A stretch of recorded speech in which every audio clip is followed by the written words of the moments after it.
Tausiah Ramadan Ustadz Ridho Ardi, SAK di Masjid Al-Ikhlas Cipta Karya Pekanbaru.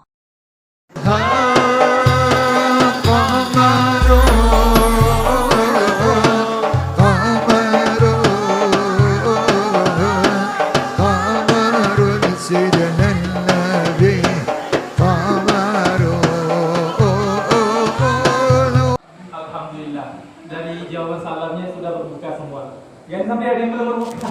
Bahwa panjang puasa nanti. Kita udah seharian dari terbit fajar sampai tengah fajar puasa, tambah lagi. Nanti menambah-nambah. Baru udah apa terbunyi-bunyi. Alhamdulillah, alhamdulillah wassalatu wassalamu ala nabiyil mustafa wa ala alihi wa sahbihi wa man tabi'a hudah. Amma ba'du. Yang saya hormati Ketua Perumbahan kita, yang saya juga mohon maaf belum berkenalan sama beliau. Kemudian yang sama-sama yang saya hormati Ketua RT, kemudian para alim ulama, cerdik pandai, tokoh masyarakat, kemudian tokoh perempuan. Karena laki-laki ini ibu-ibu belum sempurna kalau belum ada perempuan. Jangan sampai ada nanti belum sempurna kalau belum ada laki-laki sama laki-laki sejenis. Allah menciptakan Adam dengan Hawa, bukan Adam dengan Adam. Jadi nanti sempurna karena ibu-ibu semua. Kemudian yang saya hormati, yang dia penuh dengan gelar akademiknya, kemudian penuh dengan gelar semacamnya, besar tak dihimbau gelar, kecil tak disebut nama. Mudah-mudahan kita semuanya dimuliakan oleh Allah Subhanahu wa taala. Amin ya rabbal alamin. Kemudian bersyukur kepada Allah Subhanahu wa taala dengan mengucapkan alhamdulillahi rabbil alamin. Bersalawat kepada Rasulullah sallallahu alaihi wasallam pada farisi alam. Allahumma salli ala sayyidina Muhammad wa ala ali sayyidina Muhammad. Assalamualaikum ya Habibullah. Assalamualaikum ya Rasulullah. Aku sudah siap-siap, alhamdulillah mencatat. Apa aja nanti nih, isi ceramah Ustaz ini mulai catat. Sudah siap-siap untuk mencatat. Kemudian Rasulullah satu-satunya nanti di akhirat kelak manusia, kekasih Allah yang hanya bisa memberikan syafaat kepada umatnya, walaupun hanya dengan satu salawat. Tentu kita semuanya yang hadir alhamdulillah sudah bersolawat. Karena kata Rasulullah, man shalla alayya salatan sallallahu alaihi biha asyara. Tidaklah seorang hamba umatku kemudian bersolawat kepadaku kecuali akan Allah angkat 10 kebaikan pada dirinya. Kemudian wa huttat anhu asyara sayyi'at, ditutupi 10 keburukannya, aib yang ada dalam diri kita. Wa rufi'at lahu 'ashara darajat, kemudian Allah angkat dia 10 derajat. Maka tadi kita telah mendengarkan imam kita membacakan la yukallifullahu nafsan illa wus'aha. Bagus sekali. Pernah mundur juga? Oh, enggak. Oh, pernah. Saya juga sebagai perkenalan singkat, saya tadi melihat beliau sepertinya pernah mundur. Karena tadi sambil bicara sama saya di depan pernah menyebut diri sendiri dengan Ana itu saya. Kemudian beliau juga pernah tadi menyampaikan bahasa-bahasa Arab di waktu imam kemudian luar biasa. Jadi kalau ini tadi pernah mondok juga rupanya. Ternyata pernah mondok. Saya nama Ridho Ardi, SAG. Tahu ibu apa SAG itu? Selalu ada gunanya. Selalu ada gunanya. Karena saya disuruh mencangkul, insya Allah bisa. Suruh berkebun, insya Allah bisa. Jadi selalu ada gunanya. Aslinya sarjana agama, cuma itu dari aspek duniawiah, titel dunia, sarjana agama. Cuman saya ingin jadikan sarjana agama itu orientasinya nanti dapat untuk akhirat.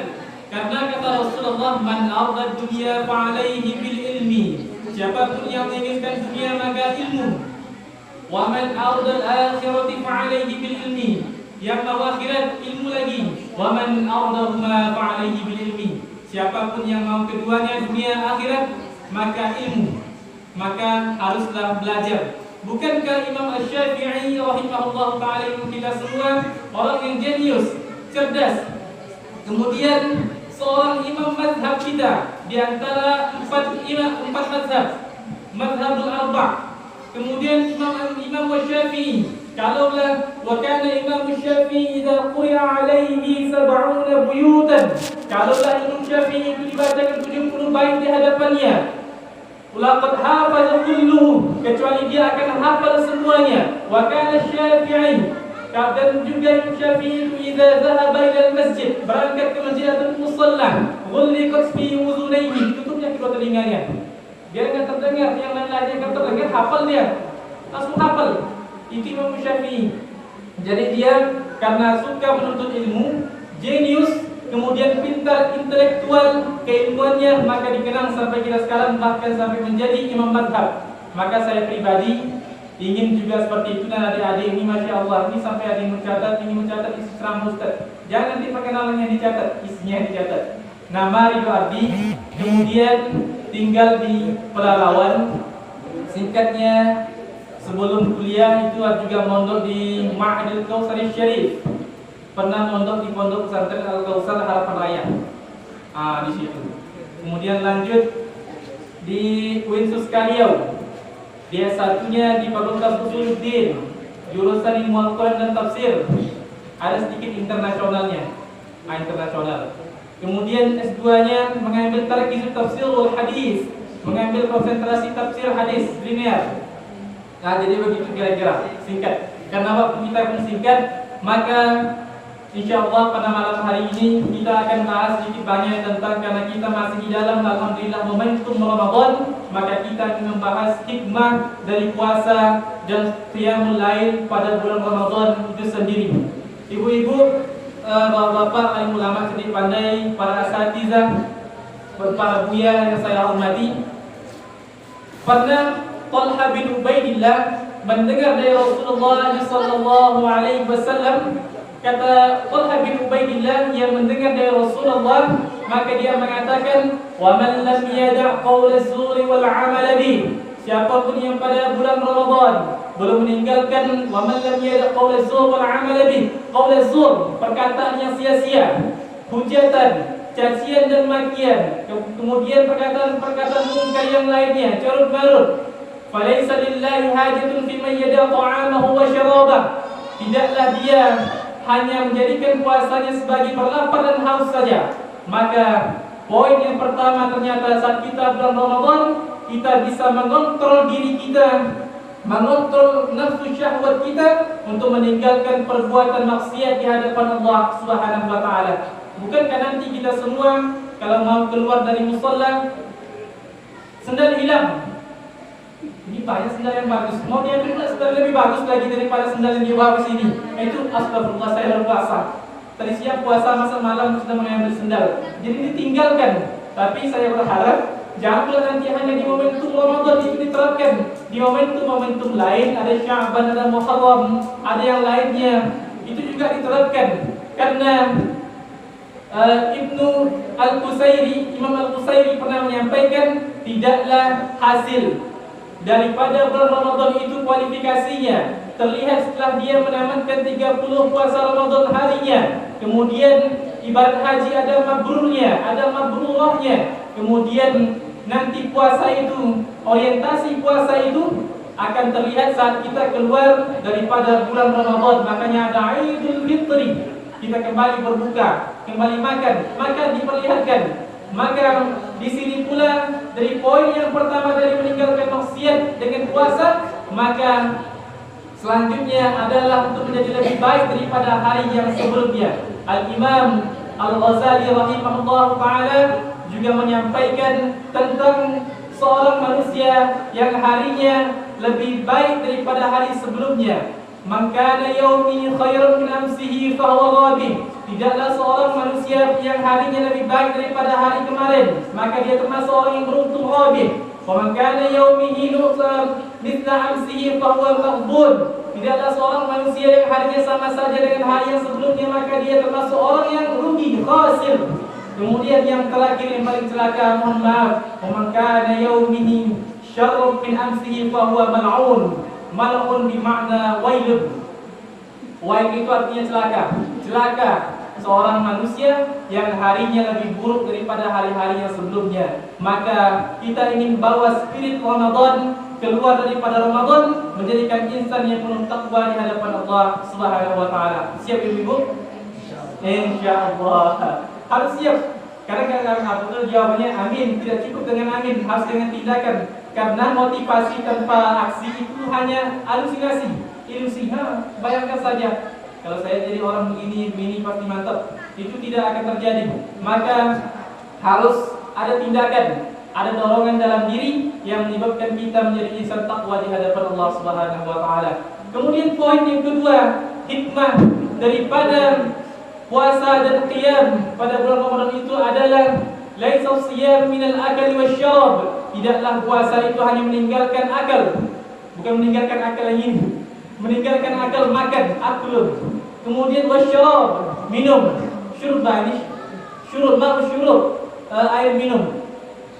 Kecuali innamas siyamu minal lagwi wal rafas. Poin keduanya adalah sesungguhnya orang yang berpuasa itu adalah orang yang meninggalkan perbuatan-perbuatan qaul, perkataan sia-sia di hadapan Allah Subhanahu wa taala. Yang pertama tadi menjauhi maksiat, kemudian bagian kedua yang meninggalkan perkataan yang sia-sia di hadapan Allah Subhanahu wa taala. Kalaulah pada bulan Ramadan na'udzubillah wal-'iyadzubillah, tapi saya lihat insyaallah kita di sini tidak ada yang demikian. Ini yang jauh-jauh saja. Karena manusia itu asal katanya nasya yansa, manusia lupa, sering lupa. Nasya yansa, lupa. Manusia itu masdar, kata selanjutnya dari nasya yansa. Ini nanti potong dikoreksi Ustaz kalau bahasa Arabnya masih belepotan. Karena saya juga terkadang maklumlah masih kelahiran 2000. Masih muda alhamdulillah. 2023 berarti 23 tahun. Jadi kita di bulan Ramadan meninggalkan perkataan yang sia-sia, meninggalkan hujatan, meninggalkan maksiat di hadapan Allah. Nanti kata Ibnu Qayyim al-Jauziyah, saat kita sendirian berdua bersama teman, saat akan berbuat maksiat di hadapan Allah munkar, bazannukum bisnaini fallahu salisuha. Tidaklah kalian saat sendiri, berdua bersama teman atau bertiga ataupun berjamaah menggibah dan semacamnya, ingatlah bahwasanya pada saat itu Allah musalisuha, maka Allah di antara kalian, ada Allah bainana, ada Allah di antara kita. Maka kalaulah pada saat itu kita ingat Allah, maka hati akan mengatakan dhamir inni akhafullah. Kemudian poin yang ketiga secara singkat, hikmah dari puasa Ramadan itu adalah membawa kita banyak daripada kasratul zikir, memperbanyak zikir pada Allah Subhanahu wa taala. Salat kita zikir, mendengar tausiah ustaz zikir insyaallah. Kemudian yang ketiga istighfar, mohon ampun kepada Allah, zikir. Bukankah kata Rasulullah sallallahu alaihi wasallam, orang yang berzikir itu man lazimal istighfar, siapapun yang memperbanyak istighfar di hadapan Allah Subhanahu wa taala, yaj'alullahu min kulli dhiqin faraja. Allah akan memberikannya pada setiap kesempitan akan terasa kelapangan. Wa min kulli hammin makhraja. Kalaulah sedih, ibu-ibu sedih, kemudian merasa sedih dan semacamnya karena urusan dunia, maka pada saat itu jika kita istighfar, zikrullah, hati akan menjadi tenang. Makanya pada malam hari, bapak-bapak sekalian, para buya, ibu-ibu, nanti salah satu cara untuk memperbanyak zikir pada Allah, sholat taubat. Nanti ibu-ibu cobalah sama suaminya. Karena di dalam kitab Darul Mukhtar itu salah satu hamba yang dicintai oleh Allah Subhanahu wa taala, rahimallahu rajulan allazi qama bil laili fasalliya. Sesungguhnya Allah mencintai seorang suami atau istri yang pada malam hari mereka sering membangunkan untuk salat sebagai zikrullah. Kemudian wa yaqza imra'atuhu aw zawjuhu, kemudian membangunkan suami atau istrinya. Fa'in abas, kalaulah tidak mau bangun, nadhaha fi wajhihi al-ma, maka dipercikan air pada wajahnya. Kalau yang baru nikah, abangku saya bangun, gitu kali baru nikah. Tapi kita lama nikah anak dua, bang bangun, bang masuk air. Itu nanti jangan demikian. Maksudnya nadhaha fi wajhihi al-ma dikit. Tapi kalau sekarang enggak usah pakai air ibu, dia apa bang. Kalau nggak mau bangun nanti bangun subuh itu walaupun belum sholat malam, sholat tahajud dan semacamnya. Jadi begitu. Termasuk orang yang Allah sayangi nanti. Kalau ibu mau menerapkan nanti malam nanti cobalah terapkan kepada buya-buya nanti pada suaminya, abang percikan air. Dari saran saya janganlah nanti menjadi kontra salah pula di bulan Ramadan. Jadi kalau mau bangunkan abang saya bangunlah, dia sholat taubat bersama, sholat tahajud. Nanti apalagi sudah ada menantunya baru nikah udah apa deh malam bangun dengan suaranya Bismillahirrahmanirrahim. Bertanya suaminya, siapa tuh bu? Menantu kita bang. Kita itulah menantu kita baru nikah dan sholat tahajud. Mereka kita ini pertama baru nikah belum apa lagi. Jadi seperti itu. Jadi saling merangkul kepada kebaikan. Bukankah Allah mengatakan udkhulu fi silmi kafah? Masuklah, rasakanlah kenikmatan Islam itu secara sempurna, maka kalian semua akan merasakan ketentraman di hadapan Allah Subhanahu wa taala. Kemudian terakhir pesan dari Imam Al-Ghazali rahimahullah taala sebagai penutup, waladatka ummuka wan nasu haulaka yadhaquna sururan. Bukankah setiap manusia, anak-anak yang masih belia kecil saat ia dilahirkan ke dunia, ibu-ibu, bapak-bapak semuanya, ayah dan para ayah dan bundanya, ibunya tertawa bahagia saat kelahiran anak tersebut. Nasu haulaka yadhaquna sururan. Tertawa bahagia, yang anak itu tadi menangis. Tapi yang saya harapkan daripada kita sebaliknya, saat kita kata Imam Al-Ghazali, maka jadikan tangisan itu diputar balikan saat kita berpulang ke panggilan Allah Subhanahu wa taala, maka jadikan orang-orang sekeliling kita menangis, kita yang tersenyum dengan keringat di dahi kita menandakan bahwasanya kita husnul khatimah. Maka pada momentum Ramadan kita jadikan pesan itu, kita jadikan penghujam di dalam diri, maka bulan Ramadan itu kita jadikan rekening tabungan kita fullkan isinya, di full tadarus, kemudian qiyamul lail, puasa dan semacamnya, penuhkan rekening kita.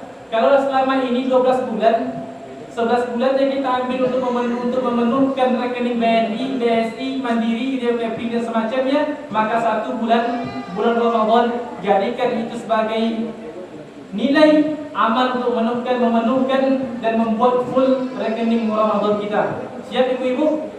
Siap insyaAllah. Tentu siap insyaAllah. Karena nanti saya ingin saat kita duduk di sini tertawa bersama, yang ustaznya terkadang menyampaikan masih entah menyinggung hati, mohon maaf. Namun juga kita ingin jika kita tertawa bersama di mushola Al-Ikhlas ini, duduk bersama, tarawih bersama, tadarus bersama, kemudian berbuka bersama, harapan kita adalah juga kita bisa tertawa dan saling merangkul menuju surga Allah Subhanahu wa taala. Nanti di surga akan saling tertawa, memakan buah-buahan yang penuh dengan rasa yang luar biasa. Mala ain ra'at wala udhun sami'at wala khabru ala qalbil bashar. Duduk bersama di surga, merasakan kenikmatan yang belum kita pernah kita rasakan, belum terdengar oleh telinga, belum dilihat oleh mata, dan belum pernah terdetik di hati kita.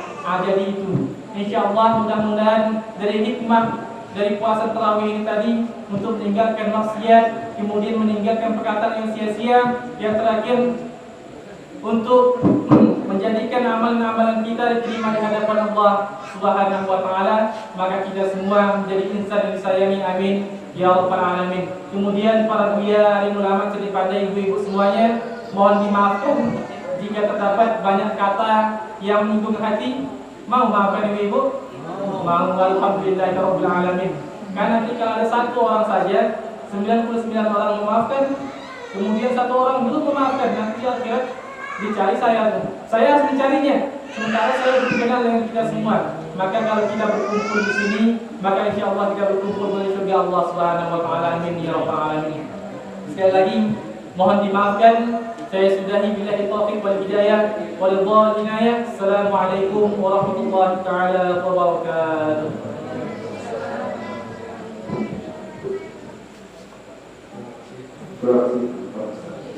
Demikianlah kajian yang kita sampaikan oleh Ustaz kita.